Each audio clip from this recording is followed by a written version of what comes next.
क्या आपने कभी सोचा है कि जिस क्षण इंसान अपनी आखिरी सांस लेता है उसी क्षण उसके साथ क्या होता है? क्या सब कुछ अंधकार में विलीन हो जाता है या फिर असली यात्रा उसी पल शुरू होती है? गरुड़ पुराण कहता है कि मृत्यु शरीर की होती है, आत्मा की नहीं, और आत्मा अपने कर्मों से कभी नहीं बच सकती। ये कथा उसी क्षण से शुरू होती है जब एक व्यक्ति जो जीवन भर ये कहता रहा कि पाप और पुण्य केवल डराने की बातें हैं, अचानक मृत्यु की गोद में चला गया।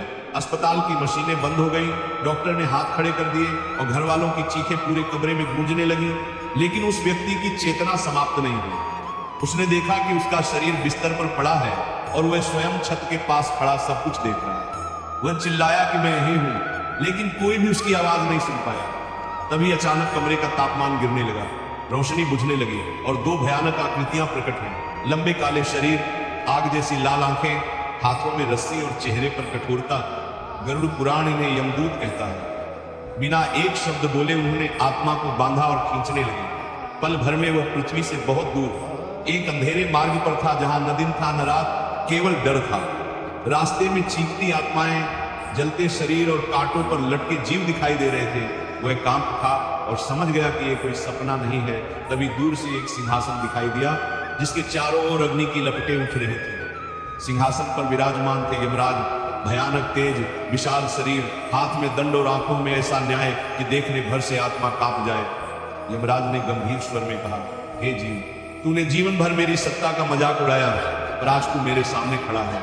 पीछे चित्रगुप्त खड़े थे, हाथ में कर्मों का विशाल ग्रंथ। यमराज बोले, बहुत से पाप तूने किए, पर आज हम उन 5 महापापों का निर्णय करेंगे जिनका उल्लेख गरुड़ पुराण में स्पष्ट है। ऐसे पाप जिन्हें ना मैं माफ करता हूं, न समय और न कोई देवता। ये सुनते ही आत्मा के भीतर भय समा गया। उसने रोते हुए कहा कि मुझे दूसरा मौका दे दो। यमराज का स्वर और कठोर हो गया। उन्होंने कहा कि जीवित रहते अवसर था, चेतावनी थी, शास्त्र थे और संत थे, पर तूने सबको अनसुना किया। तभी यमलोक का वातावरण और अधिक भयानक हो गया। अग्नि प्रज्वलित हुई। चित्रगुप्त ने पहला पन्ना खोला और यमराज बोले कि अब तेरे कर्म बोलेंगे। और ये कथा उन जीवों के लिए भी चेतावनी है जो अभी सांस ले रहे हैं और सोचते हैं कि मृत्यु बहुत दूर है। यहीं से शुरू होता है गरुड़ पुराण का वह भयावह अध्याय, जहां पहला महापाप सामने आने ही वाला है। ऐसा पाप जिसने अनगिनत आत्माओं को अंधकार में धकेल दिया। यमलोक में अग्नि की लपटें और तेज हो गई। वातावरण इतना भारी था कि आत्मा को सांस लेना भी कठिन लगने लगा। तभी यमराज ने चित्रगुप्त की ओर देखा और गंभीर स्वर में कहा, पहला पन्ना खोला जाए। चित्रगुप्त ने जैसे ही कर्मों का ग्रंथ खोला, पूरा यमलोक सन्नाटे में डूब गया, क्योंकि पहला महापाप था गुरुद्रोह। यमराज बोले, गरुड़ पुराण कहता है कि गुरु केवल पढ़ाने वाला नहीं होता, वह अज्ञान के अंधकार से ज्ञान के प्रकाश तक ले जाने वाला दीपक होता। और जो दीपक को ही ठुकरा दे, उसके जीवन में अंधकार निश्चित है। आत्मा को उसका पूरा जीवन दिखाया गया, बचपन से लेकर युवावस्था तक। कैसे उसने गुरु के उपदेशों को पुरानी बातें कहकर हंसी में उड़ा दिया, कैसे उसने कहा कि आज के जमाने में शास्त्र, धर्म और संयम की कोई जरूरत नहीं। कैसे ज्ञान मिलने के बाद उसके भीतर अहंकार पैदा हो गया और वह अपने गुरु को ही तुच्छ समझने लगा। यमराज की आवाज गूंज उठी, जिसने गुरु का अपमान किया उसने ज्ञान का अपमान किया, और जिसने ज्ञान का अपमान किया वह कभी भी सही गलत में भेद नहीं कर पाता। गरुड़ पुराण में स्पष्ट लिखा है कि गुरुद्रोही व्यक्ति मृत्यु के बाद ऐसे लोकों में जाता है जहां उसे अज्ञान के अंधकार में भटकना पड़ता है, न सही मार्ग दिखता है, न कोई सहारा मिलता है। आत्मा ने कांपते हुए कहा, मुझे नहीं पता था कि यह इतना बड़ा पाप है। यमराज ने उत्तर दिया, अज्ञान भी एक अपराध है जब चेतावनी मौजूद हो। इसके बाद चित्रगुप्त ने दूसरा पन्ना खोला और यमलोक का वातावरण और अधिक भारी हो गया, क्योंकि दूसरा महापाप था माता पिता का अपमान। यमराज का स्वर पहले से भी कठोर हो गया। गरुड़ पुराण कहता है कि माता पिता धरती पर चलते फिरते देवता है, और जो उनका अपमान करता है वह देवताओं का अपमान करता है। आत्मा को दृश्य दिखाया गया उसकी माँ, जिसने उसे 9 महीने गर्भ में रखा, रात रात भर जागकर उसकी देखभाल की। पिता, जिसने अपने सुख छोड़कर उसके लिए मेहनत की। वही माता पिता बुढ़ापे में उससे सहारा चाहते थे, लेकिन उसने उन्हें बोझ समझा, उनकी बातों को झुंझला कहा, उनके आंसुओं को कमजोरी समझा। यमराज बोले, जिस दिन माता पिता का दिल दुखता है उसी दिन जीवन के पुण्य जलने लगते हैं। गरुड़ पुराण में लिखा है कि माता पिता को कष्ट देने वाला व्यक्ति चाहे कितना भी दान पुण्य कर ले, उसका फल नष्ट हो जाता है। आत्मा ने देखा कि यमलोक में ऐसे असंख्य जीव हैं जो अंधेरे में भटक रहे हैं, उन्हें न रोशनी मिलती है न शांति, क्योंकि उन्होंने अपने जन्मदाताओं का तिरस्कार किया था। आत्मा रो पड़ी और बोली, मैंने उन्हें कभी मारा नहीं, बस अनदेखा किया। यमराज ने कहा, गरुड़ पुराण कहता है कि अनदेखा करना भी हिंसा का ही एक रूप है। यमराज के शब्द वज्र की तरह गिरे। जिसने माता पिता को समय, सम्मान और प्रेम नहीं दिया, उसके लिए मृत्यु के बाद कोई दया नहीं। आत्मा पूरी तरह टूट चुकी थी। उसे समझ आने लगा कि जिन बातों को वह जीवन में छोटी छोटी गलतियां समझता था, वही यहाँ महापाप बन चुकी थी। यमराज ने अंत में कहा, यह कथा उन जीवित लोगों के लिए चेतावनी है जो कहते हैं कि हम तो किसी का बुरा नहीं करते, लेकिन भूल जाते हैं कि उपेक्षा भी एक अपराध है। यमलोक के द्वार फिर से गूंज उठे और यमराज ने चित्रगुप्त से कहा, अब तीसरे महापाप की तैयारी करो। आत्मा के भीतर भय की लहर दौड़ गई, क्योंकि उसे आभास हो गया था कि आगे आने वाला पाप पहले से भी अधिक भयावह होने वाला है। यमलोक में जैसे ही तीसरे महापाप का नाम लिया गया, अग्नि की लपटें अचानक शांत हो गई और एक अजीब सन्नाटा छा गया, ऐसा सन्नाटा जिसमें केवल आत्माओं की तरह सुनाई देती थी। यमराज ने गहरी दृष्टि से आत्मा को देखा और कहा, अब वह पाप सामने आएगा जिसे गरुड़ पुराण में अत्यंत घोर बताया गया है। वह पाप जो केवल शरीर से नहीं बल्कि विचारों से भी लगता है। चित्रगुप्त ने तीसरा पन्ना खोला और यमराज के शब्द गूंजे, ये पाप है स्त्री का अपमान। आत्मा ने जैसे ही ये सुना, उसका शरीर कांप उठा। यमराज बोले, गरुड़ पुराण कहता है कि जहां स्त्री का अपमान होता है, वहां धर्म, लक्ष्मी और शांति तीनों नष्ट हो जाते हैं। और तभी आत्मा को उसके जीवन के दृश्य दिखाए जाने लगे। वह दृश्य जहां उसने अपनी पत्नी को तुच्छ समझा, उसके त्याग को कमजोरी कहा, उसके मौन को डर समझा। वह दृश्य जहां उसने किसी की बेटी को बुरी दृष्टि से देखा, किसी की भावनाओं से खेला, झूठे प्रेम का सहारा लेकर विश्वास तोड़ा। यमराज का स्वर कठोर होता गया।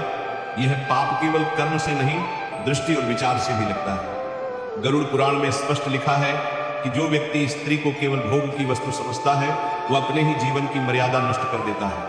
आत्मा को यमलोक के वे क्षेत्र दिखाए गए जहां ऐसे पापी दंड भोगते हैं, वहां न दिन है न रात, केवल लज्जा और पीड़ा है। आत्माओं को वही अपमान सहना पड़ता है जो उन्होंने दूसरों को दिया। यमराज बोले, जिसने किसी स्त्री के आंसू गिराए, उसे यहाँ वर्षों तक करुणा के लिए तरसना पड़ता है। आत्मा कांपते हुए बोली, मैंने कभी किसी को नुकसान पहुंचाने का इरादा नहीं किया। यमराज ने तुरंत उत्तर दिया, गरुड़ पुराण कहता है कि इरादा न होना अपराध को छोटा नहीं करता, जब परिणाम किसी की आत्मा को तोड़ दे। चित्रगुप्त ने बताया कि कैसे इस पाप का प्रभाव केवल एक जन्म तक सीमित नहीं रहता, बल्कि आने वाली पीढ़ियों तक दुख बनकर फैलता है। यमराज ने कहा, जिस घर में स्त्री अपमानित होती है, वहां सुख कभी स्थायी नहीं रहता। आत्मा को दिखाया गया कि कैसे ऐसे पापियों को अगले जन्मों में विश्वासघात, अपमान और असहायता का सामना करना पड़ता है। वह रोते हुए बोली, क्या इसका कोई प्रायश्चित नहीं? यमराज की आंखों में क्षण भर के लिए करुणा झलकी, लेकिन स्वर कठोर रहा। गरुड़ पुराण कहता है कि इस पाप का प्रायश्चित केवल तब संभव है जब जीवित रहते सच्चा पश्चाताप किया जाए और जीवन बदला जाए। मृत्यु के बाद केवल दंड शेष रहता है। यमराज ने अंत में कहा, यह कथा उन लोगों के लिए चेतावनी है जो सोचते हैं कि शब्दों और दृष्टि से किया गया अपमान कोई पाप नहीं, पर याद रखो, शब्द और दृष्टि ही आत्मा को सबसे गहरा घाव देते हैं। यमलोक का वातावरण फिर से भारी हो गया। आत्मा पूरी तरह टूट चुकी थी और तभी यमराज ने चित्रगुप्त की ओर देखकर कहा, अब चौथे महापाप की तैयारी करो। ये सुनते ही आत्मा को आभास हो गया कि आगे आने वाला दंड उसके भय से भी बड़ा होने वाला है। तीसरे महापाप के बाद यमलोक में कुछ क्षणों के लिए ऐसा सन्नाटा छा गया, मानो स्वयं काल भी ठहर गया। आत्मा भय और पश्चाताप से फूट चुकी थी। तभी यमराज ने अपने दंड को भूमि पर टिकाया और गंभीर स्वर में कहा, अब वह पाप सामने आएगा जिसे मनुष्य सबसे छोटा समझता है, लेकिन गरुड़ पुराण में इसे अत्यंत घोर बताया गया। चित्रगुप्त ने जैसे ही चौथा पन्ना खोला, यमलोक के चारों ओर भयानक करुण चीखें गूंजने लगी। यमराज बोले, यह पाप है धन का अहंकार और भूखे को भोजन न देना। आत्मा ने चौंक कर कहा, महाराज मैंने तो चोरी नहीं की, किसी को मारा नहीं। यमराज ने तीखी दृष्टि से देखते हुए कहा, गरुड़ पुराण कहता है कि अन्न का अपमान सबसे बड़ा अधर्म है, क्योंकि अन्न ही जीवन है। और तभी आत्मा को उसके जीवन के दृश्य दिखाए जाने लगे। वह दिन जब उसके पास भरपूर धन था, घर में अनाज भरा रहता था, लेकिन द्वार पर खड़े भूखे को उसने ये कहकर भगा दिया कि यह उसकी जिम्मेदारी नहीं। वह दृश्य जब किसी गरीब ने सहायता मांगी और उसने अपनी संपन्नता के घमंड में मुंह फेर लिया। यमराज बोले, धन तुझे परीक्षा के लिए मिला था, अहंकार के लिए नहीं। गरुड़ पुराण में लिखा है कि जो व्यक्ति भोजन होते हुए भी भूखे को अनदेखा करता है, वह स्वयं अपने पुण्य नष्ट कर देता है। आत्मा को यमलोक के उन क्षेत्रों में ले जाया गया जहां ऐसे पापी दंड भोगते हैं। वहां असंख्य जीव बैठे थे, उनके सामने स्वादिष्ट भोजन रखा था, लेकिन वे उसे खा नहीं पा रहे थे। जल उनके सामने था, लेकिन कंठ तक पहुंचते पहुंचते सूख जाता था। यमराज ने कहा, जिसने जीवन में भूखे को तड़पाया उसे यहां भूख की पीड़ा समझाई जाती है। आत्मा कांप उठी और बोली, मैंने मेहनत से कमाया था। यमराज का उत्तर कठोर था। गरुड़ पुराण कहता है कि मेहनत से कमाया धन भी तब पाप बन जाता है जब उससे दया समाप्त हो जाए। चित्रगुप्त ने बताया कि कितनी बार आत्मा ने दिखावे में खर्च किया, व्यर्थ के शौक पूरे किए, लेकिन दान और सेवा को बोझ समझा। यमराज बोले, जो व्यक्ति दूसरों की भूख देखकर भी संतुष्ट रहता है उसकी आत्मा धीरे धीरे पत्थर बन जाती है। आत्मा ने देखा कि इन पापियों को वर्षों तक भूख, प्यास और अपमान का दंड मिलता है। वे सहायता के लिए पुकारते हैं, लेकिन कोई उनकी नहीं सुनता, क्योंकि उन्होंने भी जीवन में किसी की नहीं सुनी थी। यमराज ने आगे कहा, गरुड़ पुराण में स्पष्ट लिखा है कि अन्नदान सबसे बड़ा दान है और अन्न का अपमान सबसे बड़ा अपराध।